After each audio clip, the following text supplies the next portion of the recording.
Black magic पूरे सब continent में हिंदुस्तान, पाकिस्तान, बांग्लादेश, श्रीलंका, जितने भी एशियाई ममालिक हैं उनमें black magic top of the list topic होता है। इस्लाम की बात करें तो कुरान पाक में हमारे काला जादू ब्लैक मैजिक का जिक्र मिलता है। इस तरह हिंदू की किताबों का जिक्र करें तो उसमें भी हमें ब्लैक मैजिक का जिक्र मिलता है। अगर आप बंगाल में जाएं तो बंगाल का जादू पूरी दुनिया में सबसे मशहूर है, जो ब्लैक मैजिक काला जादू है।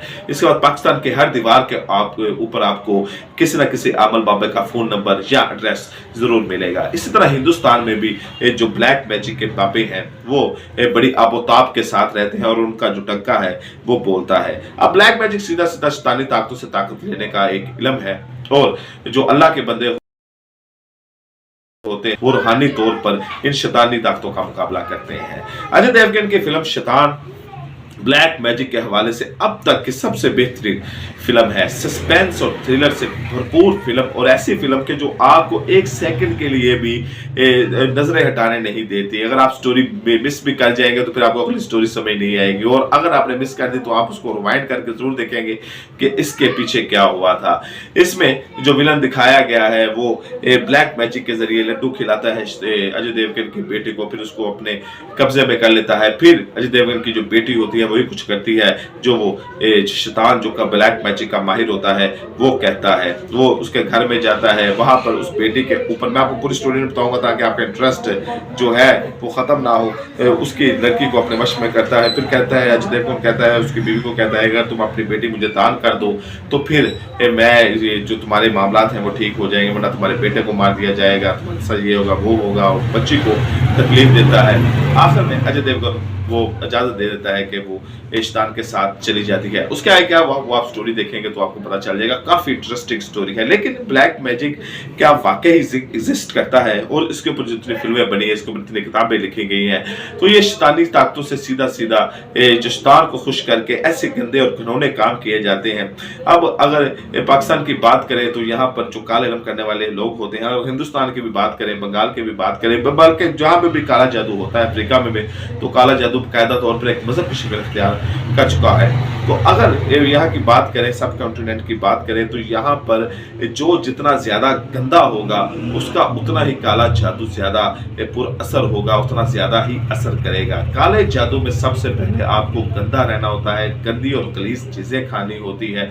इन चीजों के जरिए आपके पास वो बदबूदार चीजें आना शुरू हो जाती हैं। फिर वो बदबूदार जो चीजें होती हैं वो आपके इशारे के ऊपर काम करती हैं। जो शैतानी ताकतें होती हैं वो लोगों को जाकर तकलीफ पहुंचाती हैं, उनको तंग करती हैं। लेकिन अगर दूसरी तरफ देखें तो जो रूहानी इल्म रखने वाले लोग होते हैं, जो अल्लाह पर ईमान रखते हैं, जो गॉड पर ईमान रखते हैं, तो वो अल्लाह से मदद मांगकर उसके जो अल्लाह ताला ने और जो गॉड ने हमें कहा हुआ है उसके जरिए उन शैतानों का मुकाबला करते हैं। तो आखिर में जीत हमेशा रूहानियत की होती है। लेकिन ये जो फिल्म बनाई गई है शैतान, ये बड़ी जबरदस्त फिल्म है, देखने के लायक है कि इस तरह के हर बंदा जो किसी के बारे में बुरा सोचता है वो अपने अंदर एक वेव रखता है, एक शैतानी ताकत रखता है कि जो अगले बंदे को नुकसान पहुंचता है तो वो खुश होती है। और यही शैतान का वतीरा है कि जब वो किसी बड़े नो इंसान को तकलीफ में देखता है तो वो खुश होता है, क्योंकि तमाम अल्लाह ताला फरमाता है कि सारी मखलूक मेरे गुम्बा है, ये तमाम इंसान अल्लाह ने बनाए हैं। और अल्लाह ताला जब अपने बंदे को किसी तकलीफ में देखता है तो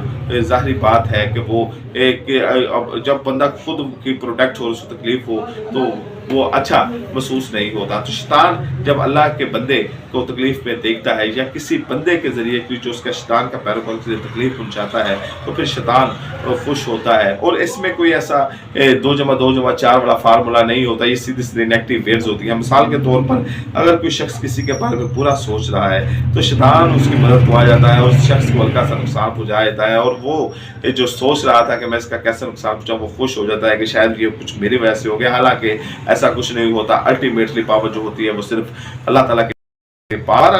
बड़ी अच्छी मूवी है शैतान की, और लगता है कि ये बॉक्स ऑफिस के ऊपर धमाल करेगी, क्योंकि सस्पेंस और थ्रिलर से बड़ी भरपूर मूवी है। और बड़े अरसे के बाद अजय देवगन की ऐसी मूवी आई है कि जिसने पर्दा स्क्रीन से नजर नहीं हटाने दी, जिसका टॉपिक बड़ा अच्छा है, जिसका मौजू बड़ा अच्छा है, और एक्टिंग तो खैर उसमें तमाम एक्टर्स ने बड़ी अच्छी की है। वो विलन की बात करें या अजय देवगन की बात करें या उनके बेटे की बात करें, तो ये इसमें दिखाया गया है कि ब्लैक मैजिक किस तरह लोगों की जिंदगी को तबाह बर्बाद करता है। मूवी जरूर देखिएगा, और उसके बाद अपना जो अगर आपने देख लिया तो उसका जो रिव्यू है वो आप कमेंट बॉक्स में जरूर बताइएगा। आपसे मुलाकात होगी अगली वीडियो में। इजाजत दें, अल्लाह के हवाले।